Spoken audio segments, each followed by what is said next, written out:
with Congressman Mike Rogers and Adam Schiff. Joining our conversation, Congressman Jason Chaffetz. He is a Republican from Utah, and Congressman Elijah Cummings, Democrat from Maryland. Chaffetz, sorry. I want to bring you two in, but I promised Congressman Rogers a reply here to Congressman Schiff. I do think Putin's playing chess and we're playing tic-tac-toe.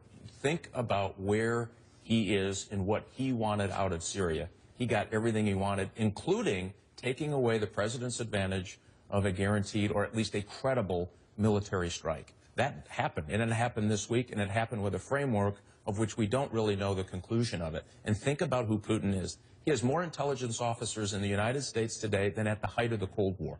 This is a guy that did a crippling cyber attack on the country of Estonia, invaded South Ossetia, the country of Georgia, preempted by a cyber attack, is not living up to its nuclear treaty obligations. Many believe, according to public reports, he's not living up to his chemical convention obligations. And this is the guy that we put in charge in helping us get out of a sticky wicket here at home politically to manage the fight in Syria. He wanted Assad there. He gets to keep his warm water port. He gets to keep his military contracts. And he gives breathing space to both Hezbollah, which is fighting on behalf of Assad, and he creates a problem for us with al-Qaeda operating in the east. This was a big win for him.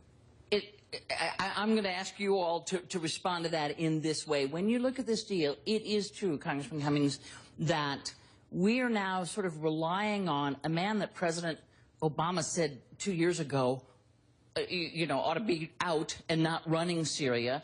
And then the Russian president, who last month he wouldn't have a one-on-one with because he's keeping Edward Snowden, the NSA spy. So a guy that we weren't talking to much, a month ago, and a guy we want out of office seems like a pretty tenuous place to put your hopes that chemical weapons will be removed. Yeah, I'm cautiously optimistic about this deal, Kenny.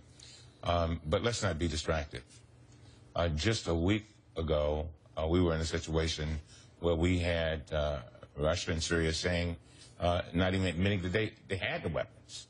And now we are sitting down at the table, very aggressive agenda, but sitting down at the table trying to resolve this issue without a bullet being fired. That's very significant.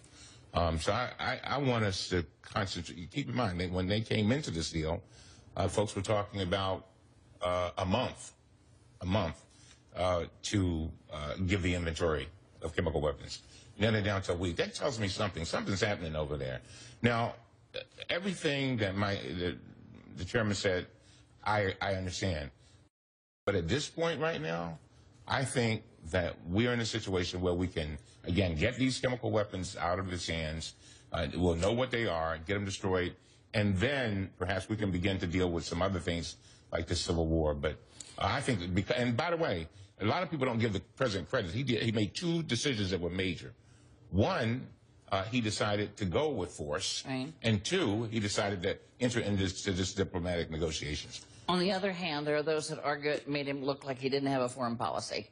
Well, I think history will show that Syria didn't just sneak up on us 3 weeks ago. This goes back 2 years, and the failing of the president and then Secretary Clinton failed to deal with this. We knew they had these large cache of chemical weapons. And where we are today, look, I want to make sure that they're never, ever used again. But we have over 100,000 people that are dead, over 1 million people in camps. Now, this is not going to solve the Syrian civil war. That will go on. It doesn't solve the problem, right. And that's the Which wasn't the point, actually, of the... And I want to throw this up and get you all to just sort of jump in when you want. How long is everyone willing to wait to see if Damascus is serious? Does he get till mid-next year? Does Assad get till mid-next year? I think we're going to get a really good indication even within a week or two when the Assad regime has to declare what kind of stockpiles they have. And as early as November, those inspectors are supposed to be on the ground. So I don't think it'll take too long. If I can make one other point, though, I think it's dangerous to overestimate both the incompetence and sometimes the competence of our adversaries. If we were drawn into this conflict, if we start with military strikes and we're arming the rebels and we're drawn into the civil war, the same folks that are calling Putin such a genius now would call Putin a genius for drawing us in Russia and Iran, drawing us into another conflict we don't want to be a part of, weakening us. So I think that's a mistake. What happens, as far as you're concerned, 3 weeks from now, everyone goes, you know, Assad is not serious. He's not going to do that. Then what? You're going to let it sit in at the UN? The president goes to the UN, but he's already said that even if he can't get a forced resolution out of the UN, that is a strike, that he still holds that option open. And I believe that it is what the president has done so far.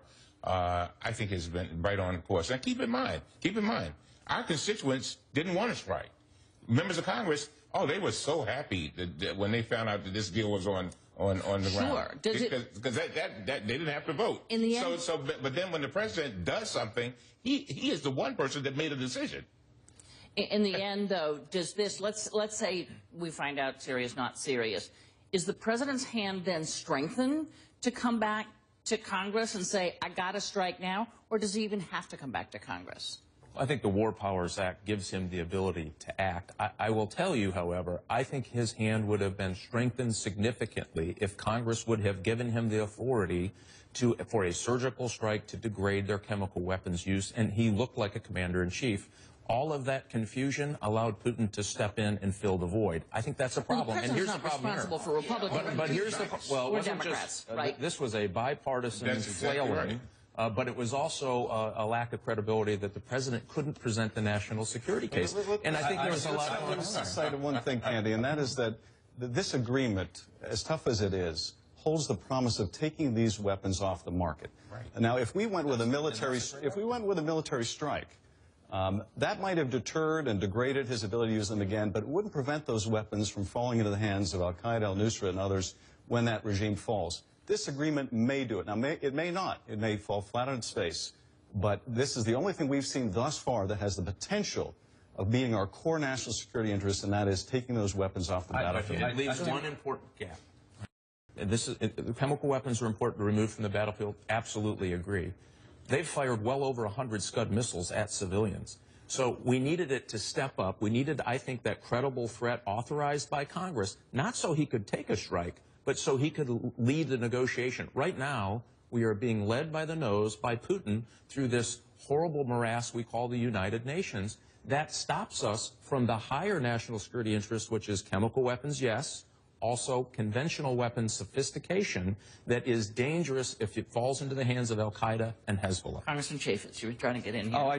I do buy into the idea that if President Putin's credibility is largely on the line, there has to be a ceasefire sooner rather than later in order to get those inspectors in. So we're going to know fairly quickly. I don't know how many days or weeks that is, but it can't go on. It has to happen immediately. Yeah, I think we'll know. I think we'll have a pretty good idea of where we're going this week.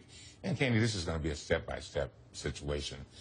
They've got deadlines to meet, strict deadlines. Next week? And then next week. So I think we'll begin to see. But then someone comes and says, oh, I'm sorry, it wasn't quite enough. We'll be ready in 3 days. I don't think this president or Kerry will vote for any delays. I think we have to expect that's going to happen. I mean, there are going to be delays.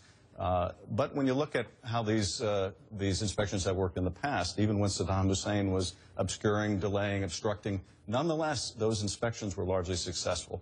So this is going to be a long, hard road, but it's the most promising road we've found yet. And I think for one other reason, and that is this does hold the potential of leading us to a broader talk to bring this to a negotiated end.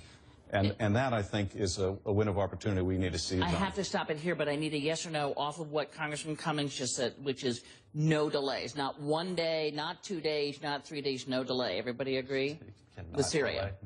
I think we've already had one too many red line. I'm not going to draw one here. Congressman? I think you have to have an enforcement mechanism, somebody standing behind a diplomat. Maybe the Fifth Fleet would work to enforce their ability to get to a settlement. Congressman Mike Rogers, Adam Schiff, Jason Chaffetz, and Elijah Cummings, thank you all so much for being here. Coming up, Secretary of State Kerry contradicts himself and may have helped the president getting out of the Syria mess.